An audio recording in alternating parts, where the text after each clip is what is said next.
Santa Clarita's hometown station, KHTS 98.1 FM and AM 1220. This is the Hometown Morning Show with Tori and Kyle. And Tori, we have a very special guest in studio. Yes, it is. It's that time. Tuesday with Dr. Jaimie Ronchetto. Good morning, Dr. Jaimie. Good morning. How are you? I'm great. How are you? Chilly. What is going on? It's freezing. Super cold. I know.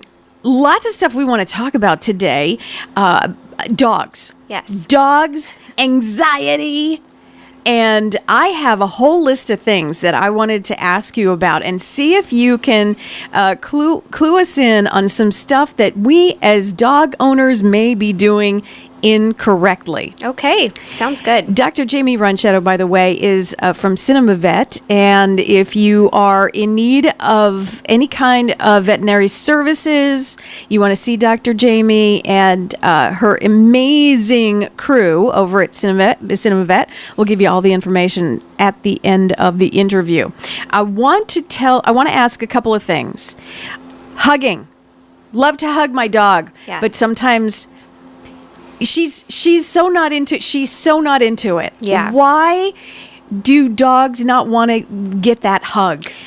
I think it's the closeness. I think it makes them feel kind of trapped and uncomfortable.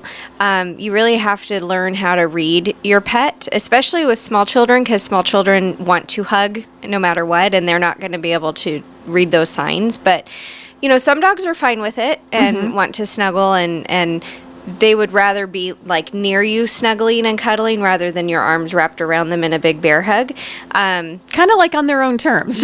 Exactly. They'll cuddle on their own terms. They want to have a way to go away if they want. You want them to always be able to have an escape route so that then they can just leave when they're uncomfortable and not have to give you warning signs. I heard somewhere along the line, this could have been on Facebook, so it's completely unreliable. So let's ask the professional.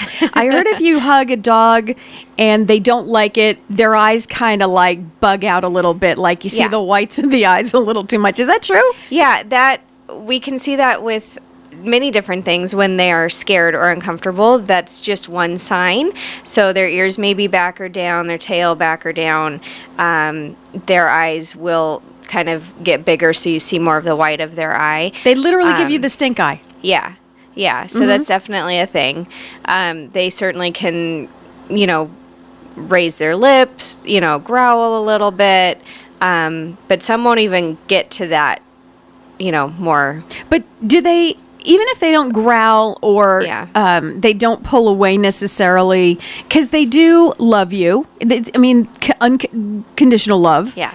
How can we tell, if they're tolerable? They tolerate our what we're trying to do. Mm-hmm. We may want to hug them. They might not want to. And they don't necessarily pull away, but, you get the sense that maybe they're not digging this. Yeah. What I do in my work setting in the hospital is I usually end up on the floor with them anyway. So I'll sit sort of cross-legged on the floor and I'll invite them to come to me. And every dog's different. Usually the giant dogs think they're lap dogs and they're the ones that will actually come and sit in my lap.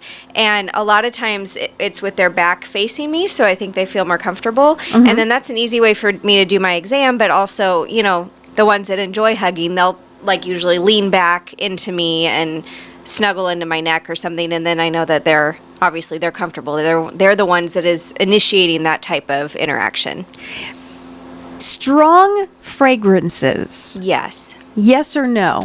I think as a general rule, no. I don't think they enjoy that very much. I heard, again, I get a lot of my information on social media, so forgive me, Dr. Ronchetto, but no, it's fine. But I understand that a dog's senses are much sharper than ours, a human, and so what we put on, like maybe a perfume, or we spray the air with some Lysol disinfectant, it's like 10 times worse for them. It's just overpowering. It can be very overpowering, and they can be what we feel is sensitive, but it's just their sense of smell is so much better. Especially any dogs that have allergies, you want to be really careful with what you use in the home. So we always try to go through our list of, are you using any new cleaners? Because even just detergents left in fabric can cause certain problems if they're that sensitive or allergic to them.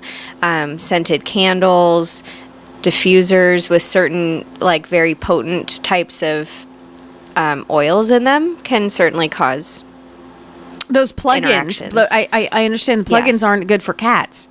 Those plug-in air freshener things. Yeah, I think anything too fragrant can certainly cause some problems. Does it give them anxiety? What causes that?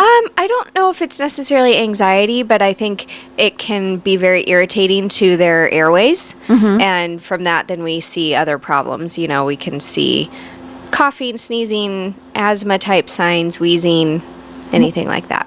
How do we know if our dog has a little bit of anxiety, and what causes that?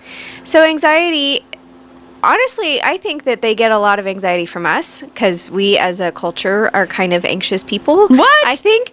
And they kind of sense that whatever vibe we're giving off, that's what they pick up. So certainly they can have anxiety with different situations. Some don't like car rides, some don't like to be left alone, some don't like loud noises, and those are all very understandable. There's certainly things that we can do to help them work through those types of issues. But, you know, very often nowadays you see the little dogs that don't ever get put on the ground, and they're always held, and they're very coddled, and that sort of overprotection that we give to those little guys sometimes I think causes them to be anxious or fearful of any new things. You bring up a good point. My dog is extremely she's so good and just kind of hangs. She goes with the flow, except for when we put her in the car to take her to the vet or the groomer. Yeah. Then we don't even move the car. We get her all, buckled in. And she's already shaking. Like, the car isn't even on yet. And The car's she's a trigger shaking. for her, yeah. So what exactly is it that just makes her crazy like that? I think it's just the trigger of, okay, this thing takes me to those places and I don't enjoy those places. Usually I would say try to take her to other places, or even just take her on a car ride and take her straight back home so that she can try to start to desensitize to just the car being that's how we get to those places where they do things to me that I don't like. Is it too late because she's 10 years old? Is it too late? Is it too Not late? necessarily. It would be harder. Certainly working with a puppy or a young dog is easier to get them to not act that way so much, but I don't think it's impossible. If they get, certainly car sickness is a thing for dogs, and so a lot of times just if it's severe enough, just sitting in a car even without it running can start to trigger those kind of nauseous types of feelings. So giving Dramamine before you leave. Is there a doggy Dramamine or just the human Dramamine? Really? So the doses are just a little bit different. So, a larger dog, you'd give one tablet. A smaller dog, probably a quarter to a half, depending on how small they are. But that can work really well with kind of keeping them feeling calmer. Every time you come here, I learn just a host of new things. Thanks. Here I thought I was the best dog owner ever, and I still learn stuff every single time you come in. Dr. Jaimie Ronchetto from Cinema Vet. If you want to go there, it is located on Cinema Drive. The number is 253-9300. You are open 6 days a week from what I understand. We are. Yeah. Monday through Friday and Saturday. Yep. Saturday's a short day, but we're still there. But you're still there. Go to the website and you can find out all the information you could possibly want. Cinemavet.com. Cinemavet.com. Again, Dr. Jaimie, always a pleasure. Thank you so much for coming in. Thank you.